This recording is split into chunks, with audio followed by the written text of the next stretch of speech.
मोगाळ भाव भयणानो, एलिझाबेथ आनी जाकारियास हांचें दूख आनी देवाचो तांकां आशिर्वाद हें आमी फाटल्या कार्यावळींत पळयलेंच आसलें. तर आयज पळोवया लुकाचो पयलो आविसर आनी फुडल्या वळींनी कितें बरयलां. तर लूक जेन्ना आमकां बरोवन दाखयता तेन्ना ती सादी आनी सोंपी उतरां तो आमकां बरोवन दाखयता. आनी ती आमच्या आत्मीक जिविताचे पासत खूब सुंदर जावन आसा. आमचें आत्मीक जिवीत त्या उतरां उदेशीं वाडूंक शकता. देवाची गोठाय आमकां मेळोवंक शकता. म्हणून आमी हें पुस्तक परत आनी परत वाचूंक जाय. जर आमी हें पुस्तक तशेंच दवरलें जाल्यार आमकां तातूंतलें कांयच कळचें ना आनी आमचें आत्मीक जिवीत केन्नाच वाडचें ना. त्या पासत आमकां तें वाचूंक जाय आनी वाचूंक म्हणजे आमी तें सांबाळून आनी देव भिरांतेन वाचूंक जाय. तेन्नाच भितरले लिपलेले गूढ आमकांय उक्ते जातले. जें देवान लुकाक दाखयलें तेंच तो आमकांय दाखोवंक सोदता. तर मोगा इश्टानो, जेन्ना जेजू हो आंकवार मारये पासून जल्माक आयलो आनी हे आंकवार हाचो अर्थ असो की जी एक वस्तुरी लग्न जावंक नासलेली आसा तिका आंकवार म्हणूं येता. पूण जेन्ना ती लग्न जाता तिका आंकवार म्हणनात. पूण दोनी जेजू आंकवार वस्तुरेक जल्माक येता. आतां आमी जेरुजलेमसान नाजारेताचे सुवातेचेर वचुया. गाब्रिएल जाकारियासाक दर्शन दिल्या उपरांत 6 म्हयन्यांनी तो मारयेक दर्शन दिता आनी देवाची कामां जी पूर्ण जावची आसलीं तो तिकाय सांगता. पूण लुकाच्या ह्या सुवातेर सारकेंच आमकां उगडापें केल्लें आसा की जेजूचो जल्म आंकवार मारी पासून जाल्लो आसलो.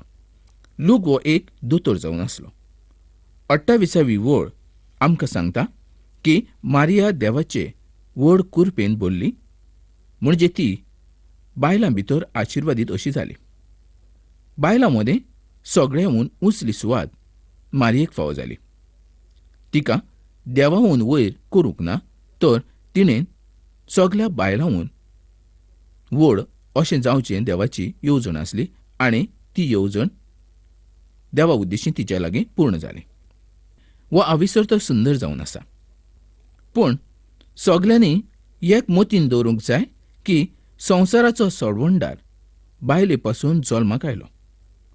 29वे वळीन अशें सांगलेलें आसा, स्वर्गाच्या दुतान संदेश दिलो आनी त्या संदेशा वरवीं ताचें मन उचांबळ जावंक पावलें. मोगाळ भाव भयणानो, 30 ते 33 वळी प्रमाणें एक नीट आनी सरळ भास दाखयिल्ली आसा. ह्या संबंदी कोणेन चुकीचें मत दाखोळ करूंक जायना वो दिवंक जायना. वो खूब सोबीत आनी सुंदर आविसर जावन आसा. जे कोण आंकवार अस्तुरे पासून जल्मता ताका वायट नदरेन पळयतात. पूण ह्या सुवातेचेर जेजूचो जल्म हो पातकान जावंक नासलो, तर तो देवा पासून आसलो. तो पवित्र आत्म्या पासून आसलो. आनी हेंच तर पवित्र पुस्तक आमकां सांगता.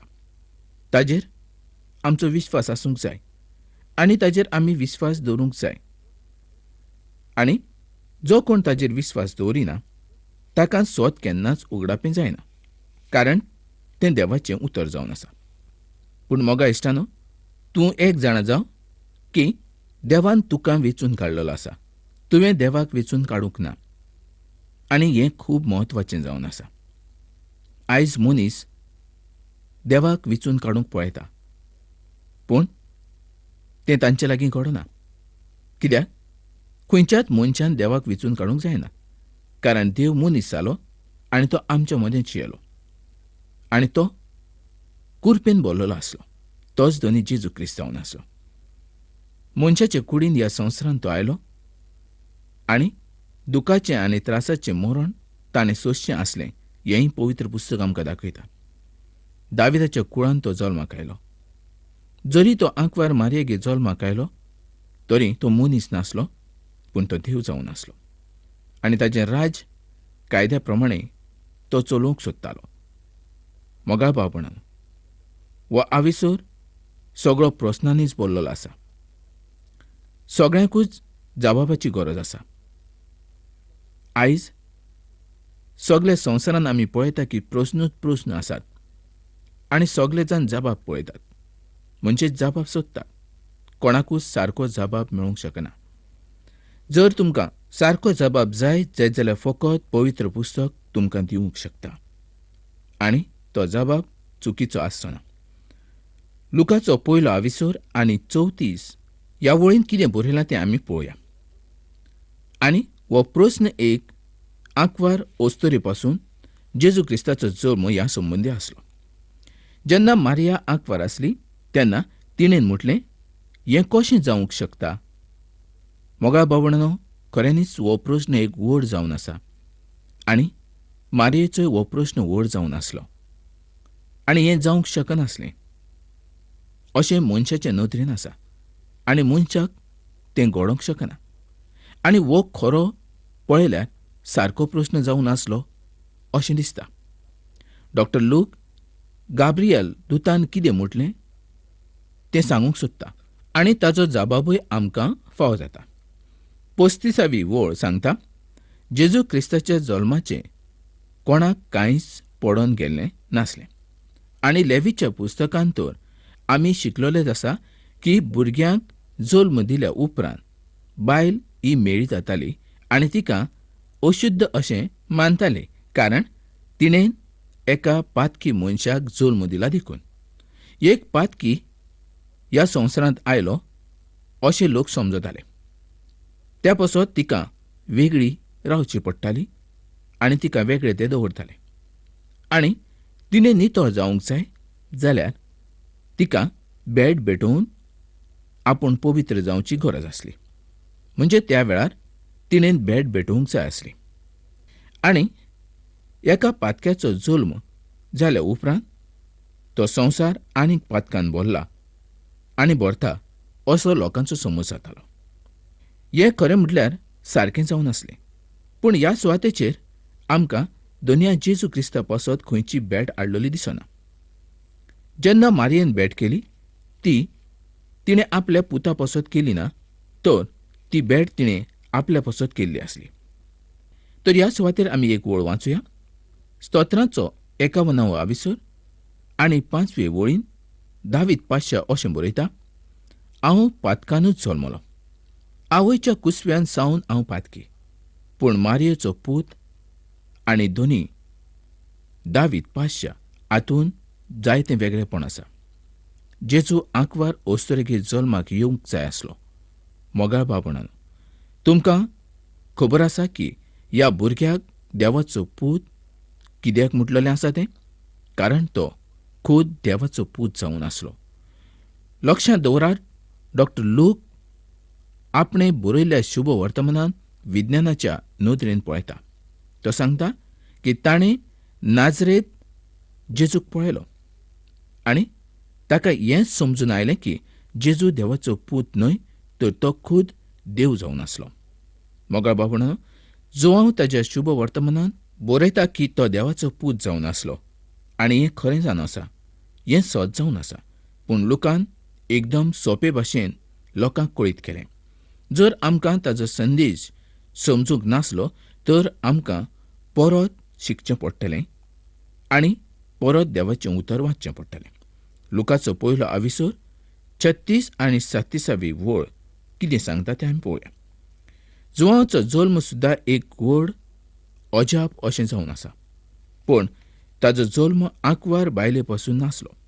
स्वर्गावेल्या दुताची येवजण लक्षांत घेयात, कारण देवाक कांयच कठीण न्हय. ही एक बरी गजाल जावन आसा आनी आयच्या संवसारांत आमी ती दवरूंक जाय आनी ती आमी घेवंक जाय. ह्या सुवातेचेर हांव ही एक गजाल तुमकां दाखोवंक करता. जेन्ना देव कितें तरी करूंक पळयता तेन्ना ताका कांयच कठीण न्हय, पूण कांय लोकांनी ह्या उतराचो अर्थ पूर्ण बदलून उडयल्लो आसा. हें खरें जावन आसा की ताका कांयच कठीण न्हय आनी जें कितें आमी ताजेशी मागतात तें तो बेगीच करचो ना. जें कितें तो करूंक पळयता तेंच तो करता. कांय जाण अशें म्हणटात, देव तांच्या म्हणण्या प्रमाणें करिना. तेन्ना अविश्वासी लोकांच्या मुखार ती आसपासारकी गजाल जावंक पावता. जें कितें भावार्थी मागतात तें सगळेंच तो पूर्ण करूंक शकना, कारण बऱ्योच अश्यो गजाली आसात ज्यो ताजे येवजणेंतल्यो आसना. म्हणून आमी चुकीच्या वेळार मागणें करचें न्हय आनी आमकां जाय तशें मागणें करचें न्हय. आमी कितें मागतात आनी कशें मागतात हें खूब म्हत्वाचें जावन आसा. आमी जेन्ना मागता तेन्ना बरीच काळजी घेवंक जाय, ज्या वरवीं कोणाचेंच मन दुखोवचें न्हय. आनी त्या उद्देशी अशें समजून येता की देव आमचें आयकना म्हणून. पूण मोगा इश्टानो, ही तुजी येवजण एकदम चुकीची जावन आसा. 38वे वळी प्रमाणे देवाचे खुशे प्रमाणे जी मारयेची भेट आसली ती ह्या वळीन आमकां दिसून येता. तुवें सांगलेल्या प्रमाणे म्हाका जावं. आजे वेल्यान अशें दिसून येता, त्याच वेळार कुपान तिचेर सावळी घातली आनी ती जेजू मरणांतल्यान जिवंत जाय पर्यंत तिचेर आसली. जेजू क्रिस्ताचें पुनर्जिवंतपण ताच्या आंकवार अस्तरे पासून जल्माक आयलोलें आसा हें दाखोळ करता. जेजू आंकवार अस्तरे पासून जल्माक आयलो हाजेर तुमी भावार्थ दवरिनात. आनी आंकवार अस्तरेगे जल्माक आयला हें तुमी मानूंक तयार नात, तर तुमकां कशें थारोवन फावो जातलें. लुकाचो पयलो आविसर 39 ते 41 वळी प्रमाणे जें कितें आमी ह्या सुवातेचेर पळयतात तें अजाप अशें जावन आसा. तुमी हाजेर विस्वास दवरात वो ना दवरात. जेन्ना बायबलांतल्यो कांय गजाली ताजे शिकयणार वो वडील आपल्या येवजणेन अर्थ लायतात तेन्ना म्हाका अजाप दिसता की म्हजें काळीज दुखान भरता, कित्याक ते आपल्याक जाय तशें त्या पवित्र पुस्तकाक गुणायतात. मोगाळ बाबणानो, आमकां जाय तशें पवित्र पुस्तक आमी गुणावपाक जायना. आमकां जाय तसो ताजो अर्थ आमी घेवंक जायना. पवित्र आत्म्यान जशें आमकां शिकयलां त्याच प्रमाणे आमी दुसऱ्याक शिकोवंक जाय. लुकाच्या शुभ वर्तमानांत जी गितां आसात तीं खूब म्हत्वाचीं जावन आसा आनी जेन्ना जेन्ना जाणें अनुभव घेतलो तेन्ना तेन्ना तीं तांच्यांनी गायलेलीं आसलीं आनी तीं खूब म्हत्वाचीं आसलीं. तेंच आमकां डॉ. लूक ह्या सुवातेचेर बरोवन दाखयता. मोगाळ भावणानो, आयज तुवें आनी आमी ह्या पुस्तकाचें सारकें शिकप करूंक जाय. ह्या पुस्तकाचें आमी सारकें शिकप केलें जाल्यार आमकां तें फायद्याक पडटलें. देवाचो आशिर्वाद तुका आनी म्हाका फावो जातलो. लुकाचो पयलो आविसर 43 ते 45 वळी प्रमाणे एलिझाबेथ हिच्या विशीं पवित्र पुस्तक खूब कितें तरी सांगता आनी तें आमी शिकूंक जाय. नव्या करांतलें पयलें गीत तिणेन गायलोलें आसलें. ती एक वेगळीच अस्तरी आसली. तिचो घोव जाकारियास हाजो भावार्थ तितलोसो घट नासलो, पूण तिचो भावार्थ मात बरोच घट जावन आसलो. ताच्या अविश्वासाक लागून तो मोनो जावंक पावलो, पूण एलिझाबेथ मोनी जावंक ना. तिणेन देवाचेर विस्वास दवरलो. आतां ती मारयेक उर्बा दिता. मारी तरणाटी आसली आनी एलिझाबेथ बरीच जाणटी आसली. मोगाळ भावणानो, जेन्ना देव खंयच्याय अस्तरेक वो मनशाक पळयता तेन्ना तो म्हातारो वो जाणटो वो तरणाटो म्हूण पळयना. देव सगल्यांक एकेच नदरेन पळयता. आनी आयज ह्या वेळार तो तुका आनी म्हाकाय पळयता. देवाचेर भावार्थ दवरतलो म्हातारो वो जाणटो जायना, न्ही म्हूण म्हातारी वो जाणटी जायना. आयज तुमी पळयलें, एलिझाबेथ आनी मारी देवाची येवजण दोगांयच्या जिवितांत पूर्ण जाता. मारयेच्या जिवितांत जी येवजण घडटा ती देवाच्या वरवीं, पूण जाकारियास आनी एलिझाबेथ हांच्या जिवितांत येवजण घडटा ती तांच्या वरवीं, पूण पूर्ण करता देव. तांकां भुरगें ना म्हूण तीं मागणें करतात, पूण मारीक भुरगें ना म्हणून ती मागणें करिना. वो देवाचें येना, पूण देव खूद मारयेक विचून काडटा आनी आपल्या दुतांच्या दर्शना वरवीं तिका पवित्र आत्म्यान भरता.